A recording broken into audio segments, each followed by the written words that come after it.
గీతతో కోట్ల మందికి దారి చూపించిన అతనికన్నా గురువెవరు? రక్షణ కోసం సముద్రం మధ్యలో ద్వారకా నగరాన్ని కట్టిన అతనికన్నా గొప్ప ఆర్కిటెక్ట్ ఎవరు? చూపుతోనే మనసులోని మాట చెప్పే అతనికన్నా గొప్ప సైకాలజిస్ట్ ఎవరు? వేణుగానంతోనే గోవుల్ని గోపికల్ని కట్టిపడేసే అతన్ని మించిన మ్యూజిషియన్ ఎవరు?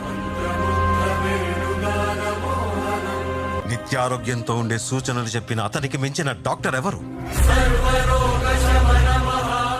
ధర్మం కోసం యుద్ధం చేయమని చెప్పిన అతన్ని మించిన వీరుడెవరు?